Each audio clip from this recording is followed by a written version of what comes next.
Gracias por la invitación. Sí, al final, como Consejo Nacional de la Empresa Privada, hemos planteado algunas cosas. Precisamente ayer tuvimos una conferencia de prensa y quiero puntualizar lo siguiente. En primer lugar, nosotros no estamos de acuerdo de ninguna manera con actos de violencia, cierres de calle, e inclusive creemos que no es conveniente promover paros o huelgas en este periodo tan difícil de la realidad de Panamá y del mundo. Creemos que hay que impulsar un proceso de diálogo amplio donde haya una hoja de ruta común, que veamos temas de Estado y que tratemos de regenerar nuestras instituciones, no de dinamitarlas. Tratemos de fortalecer la democracia y no ir a la deriva por caminos que nos conducen a la anarquía. En el tema de fondo, creemos que hay situaciones que deben ser evaluadas por el gobierno. Cuando hablamos de contención de gasto, a eso hay que ponerle específicamente temas muy concretos que establezcan los mecanismos mediante los cuales se va a dar la contención del gasto. Hemos hablado del Estado austero, es decir, ese Estado que protege los fondos públicos y que los dirige hacia el estímulo de la economía de tal forma que se produzca progreso para todos. Creo que esa parte tiene que concretarla el órgano ejecutivo. Hemos dicho que debe acabarse las políticas clientelares y prebendarias que le hacen daño a la democracia panameña. Hemos dicho que el Consejo Nacional de la Empresa Privada está presto a participar en todos los mecanismos de diálogo que sean conducentes a construir un mejor país y a mejorar las instituciones. Me preocupa que temas altamente técnicos no se estén viendo con racionalidad. Cuando hablamos del anuncio del gobierno, tenemos que evaluar cosas que todavía no están claras. En primer lugar, ¿de dónde van a salir los fondos para el subsidio? El tiempo durante el cual van a estar vigentes estas medidas, cuáles son los artículos que van a estar congelados. Se habló de 10 artículos, eso todavía es un signo de interrogación que se va a definir luego de la reunión del Consejo de Gabinete. Pero estos temas hay que verlos con racionalidad, como ya he mencionado, porque hay que determinar si esto es sostenible. Nosotros no podemos vivir en una sociedad del subsidio. Una sociedad del subsidio es una sociedad enferma. Tenemos que lograr una sociedad que genere oportunidades de empleo, que conecte a la juventud con el futuro. Por eso hemos censurado el paro educativo.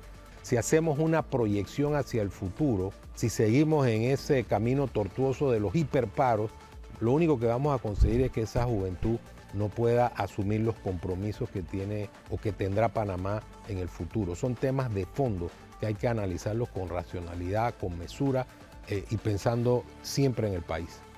Ahora, también hay algo adicional y creo que más allá de una decisión, o mejor dicho, de una propuesta puntual sobre el tema del combustible y el tema también de los alimentos, se está pidiendo algo extra, se está pidiendo un plan o una estrategia por parte de las autoridades y del gobierno a ver de qué forma ponen orden en sus finanzas, en la finanza de los 3 órganos del Estado que día a día están siendo cuestionados.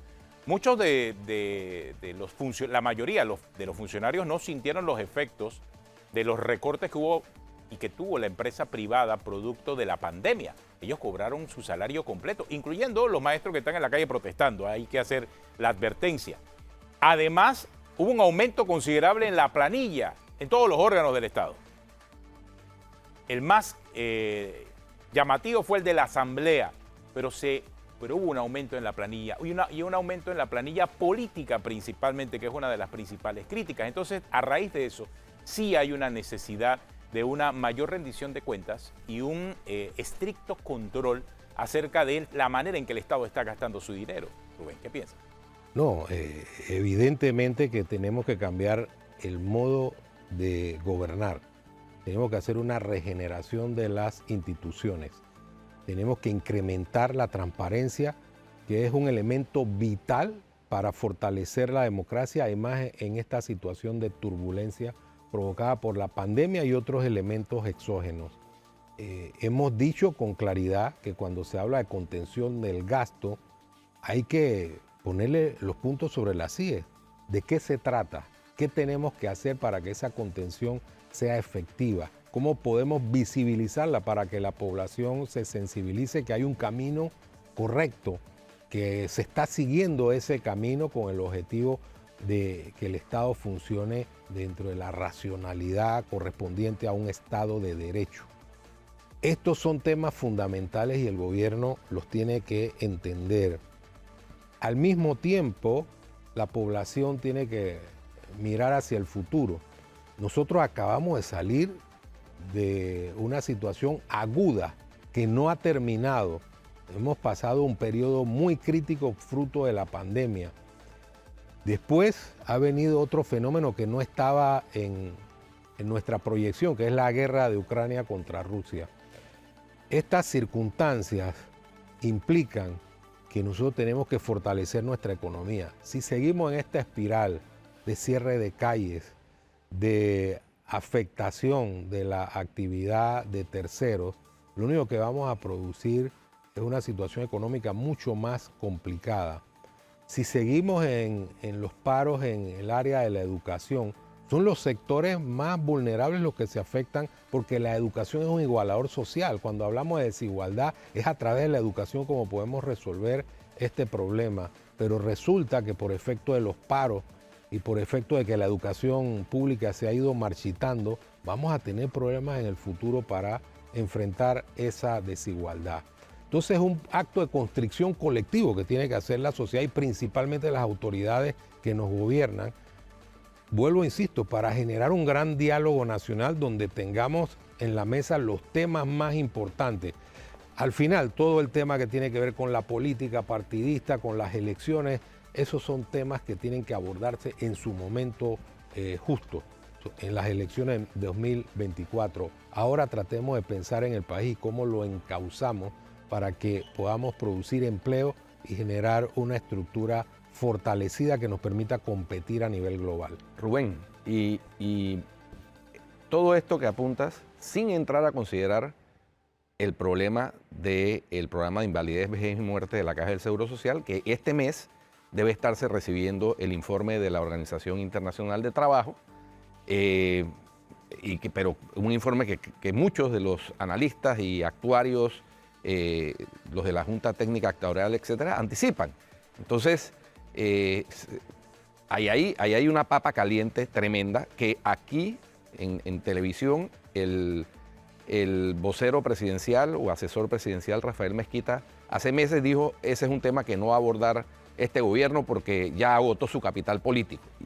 Imagínate, un gobierno, yo creo que tiene que hacer el esfuerzo hasta el último día de su gestión por atacar los problemas fundamentales del país, y ese es sin duda quizá uno de los problemas fundamentales que en otras latitudes ha causado crisis muy severas. Recordemos en Nicaragua, Daniel Ortega casi se cae hace un par de años por el tema de las pensiones. Entonces, yo no sé, yo creo que el gobierno tiene que gobernar, yo lo he puesto así, el gobierno tiene que gobernar, no puede renunciar a gobernar independientemente del capital político. Bueno, los problemas fundamentales no se pueden soslayar y ese es un tema fundamental. La empresa privada tiene un planteamiento que ya hizo sobre cómo enfrentar el tema del programa Invalidez, Vejez y Muerte, y el planteamiento se amplía cuando hablamos de la estructura administrativa de la Caja del Seguro Social para que sea mucho más eficiente, para que cumpla su rol. Creo que eso es fundamental. No podemos dejar un problema rezagado que posteriormente va a generar situaciones de pronóstico reservado. Nosotros hemos instado a las autoridades a que se muevan en ese sentido. También hemos hecho un esfuerzo para comunicarnos con la Organización Internacional del Trabajo. De hecho, hace un par de meses hicimos una visita a Costa Rica para ver la evolución de este proceso de estudio de la situación del programa. Vamos a recibir también la visita de la gente de la OIT y vamos a evaluar cómo va el curso del estudio de esta situación. Vamos a ser muy firmes con este tema porque esa situación, si se sigue agravando, puede afectar el futuro no solo de los asegurados, sino el futuro del país, porque acá el Seguro Social es una institución importante y que puede, si no se mejora, se pueden generar situaciones que la verdad no me quiero imaginar. Ahora, ¿qué tipo de incentivos o qué tipo de propuestas, además de los subsidios, podría también implementar el gobierno de forma tal de poder ayudar en cierta forma a esta población afectada por el precio del combustible y también de los alimentos? ¿Qué propondría el CONEP? Bueno, nosotros dijimos hace mucho tiempo que teníamos que mejorar la ley de teletrabajo, que es una herramienta para combatir el aumento del combustible de manera indirecta, porque si tenemos gente trabajando en su casa no tiene que incurrir en el gasto del combustible. Hemos dicho también que debemos implementar el carpool. Es un tema fundamental donde también se darían ahorros. Hay que hacer una gran campaña de ahorro energético. No entiendo cómo a estas alturas no se ha implementado. Además, el escalonamiento en los horarios de las instituciones públicas, yo creo que eso también ayudaría a controlar la factura del combustible. Además de eso, la empresa privada, lo dijo ayer a través de la conferencia de prensa, va a establecer mecanismos autónomos, pues la propia empresa privada va a promover una serie de medidas de ahorro energético, mecanismos que puede implementar con el objetivo de contribuir a la reducción de esa factura del combustible. Lo demás, cuando hablamos del subsidio al combustible, la gente debe estar clara que el subsidio sale de una fuente, o es deuda o es aumento de impuestos. Panamá es un país que no tiene moneda propia, no podemos emitir moneda. Entonces tenemos que utilizar otros mecanismos. Entonces esos mecanismos deben ser sostenibles en el tiempo. Si nosotros nos quedamos en el imaginario, es que el Estado de manera permanente debe utilizar este tipo de subsidios, cometemos un error. También hemos dicho que debemos evaluar la eficacia de los subsidios. Un tema fundamental en este caso es el tema del tanque de gas de 25 libras, que estimamos que su uso debe ser, el subsidio para este tipo de tanque de gas debe ser focalizado y debe eliminarse una serie de distorsiones que tiene este subsidio. Por ejemplo, no puede ser que el tanque de gas viaje fuera de nuestras fronteras. Sí. Es decir, estamos hablando de que toda la población a través de los impuestos paga este subsidio. Debe ser focalizado a la gente más vulnerable y al final debe hacerse un estudio de la eficacia de todos los subsidios para que cumplan verdaderamente su papel.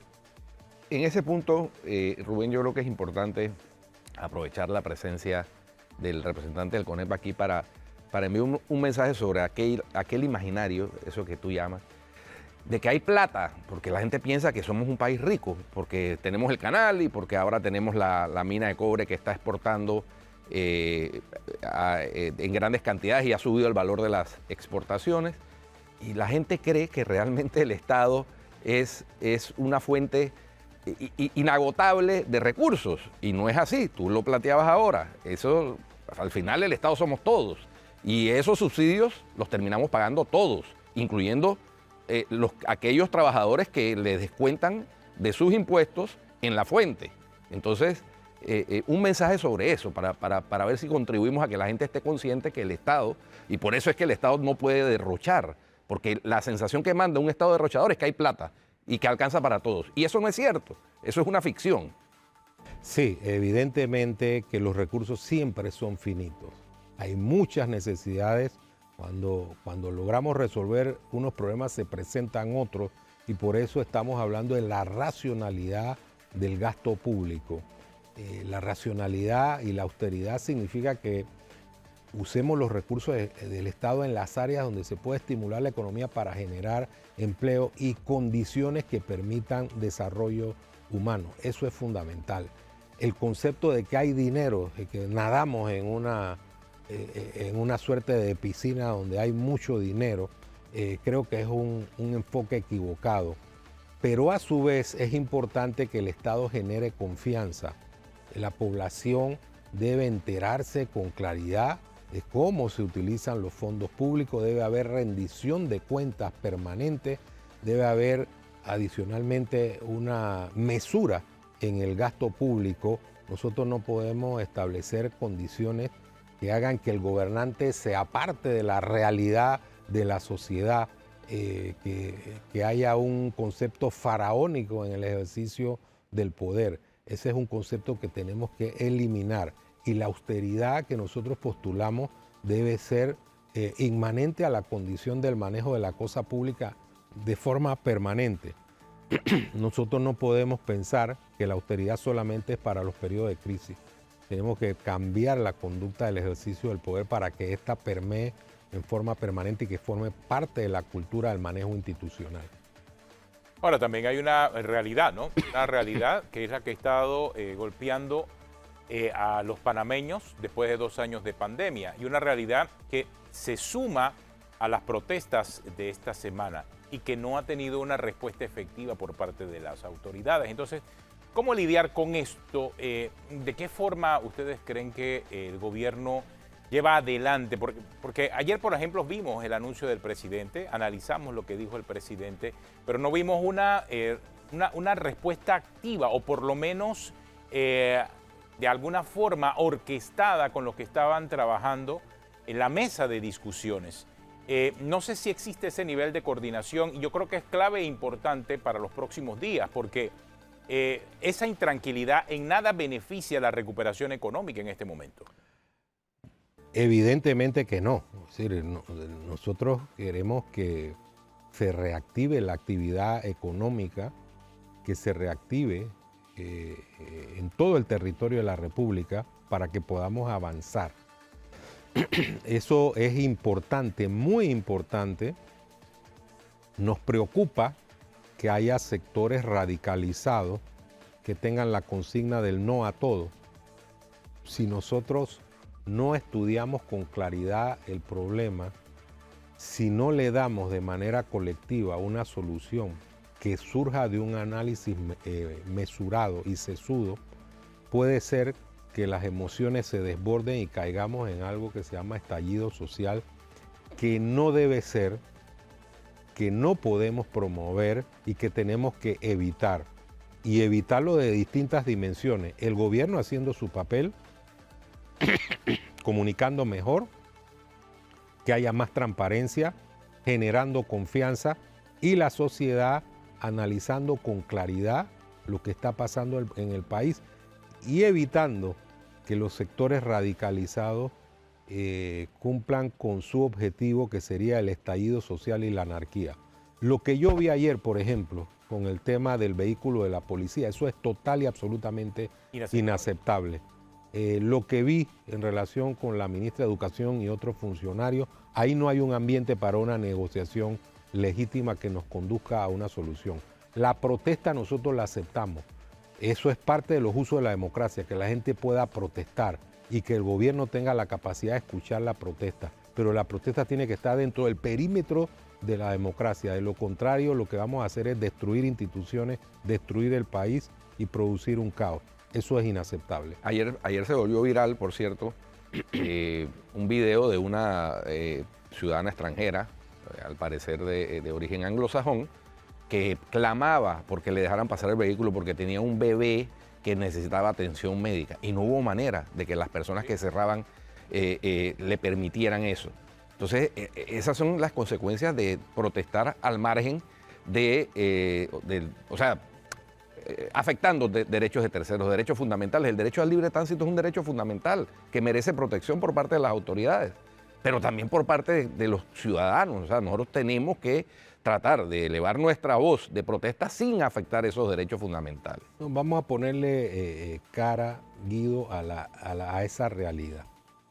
Cuando hay una paralización, un tranque, hay personas que iban a buscar empleo, que tenían una cita para conseguir un empleo. Hay personas enfermas, hay productores que con esfuerzo han logrado ubicar sus productos en el mercado. Todo eso se desploma, pero eso no lo vemos. Simplemente creemos que la protesta, este cierre de calles, es fruto de una situación irregular en la administración pública. Y vuelvo, insisto, la protesta como tal dentro de los contornos de la democracia es legítima. Pero si vemos esas caras de las personas afectadas por el tranque y vemos que en muchos casos hay una afectación que puede ser permanente, la gente piensa que todo el que tiene una empresa es una persona millonaria con capacidad para enfrentar cualquier situación económica y no es así. Pequeños productores, la pequeña, mediana y microempresa que se ve inserta en esta situación puede al final generar la misma situación que tambalee ese modelo de negocio y eso tiene un efecto total en la economía del país. Entonces no miremos el acto, la situación en este momento, miremos a futuro. Estamos en una crisis económica que ha producido mucho daño. No podemos hacer que nuestras acciones produzcan mayor daño porque al final eso es una especie de harakiri que se hace en la sociedad panameña. Rubén, gracias por acompañarnos aquí en Cuarto Poder. Tenemos una pausa, ya regresamos.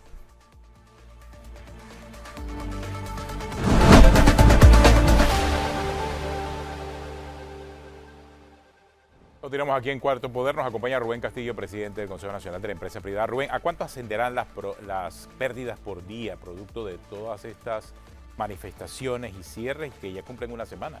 No se han estimado, pero son pérdidas millonarias, sin lugar a dudas, son pérdidas millonarias.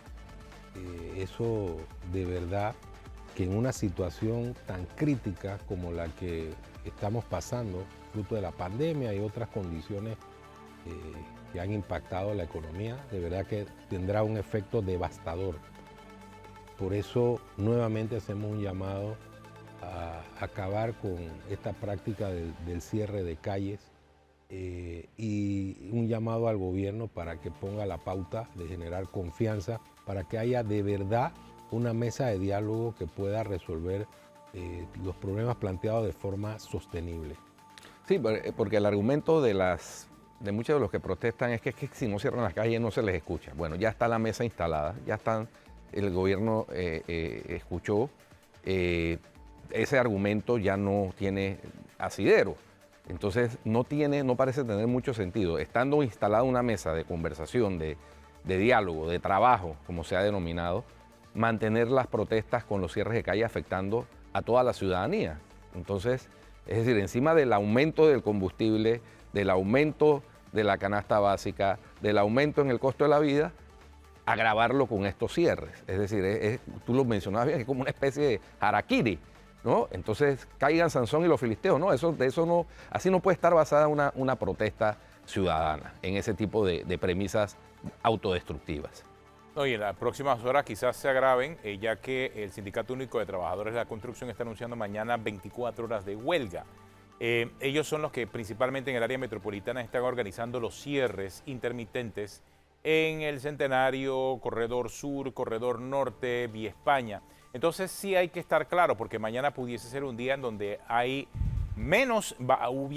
pudiese darse menos movilización de lo que se ha dado hasta ahora producto de estos cierres, ya que cada vez que hay un cierre altera completamente la actividad económica y no solamente la actividad económica, sino el día a día del panameño, que trata muchas veces de trabajar, sobrevivir y más en esta época con tanta gente desempleada y con tanta informalidad galopante. Parte de esa realidad es lo que está afectando a la gente producto de la inestabilidad de la última semana. Así que eso al final termina afectando a la mayoría de los panameños, sin lugar a dudas. Pero bueno, terminamos. Gracias por acompañarnos aquí en Cuarto Poder. Gracias, Rubén, también por estar con nosotros. Muchas gracias. Gracias. Si usted sigue en Telemetro Radio y en Oye TV, siga con el brunch. Y en RPC Televisión, Criollo al Cuadrado. Hasta mañana.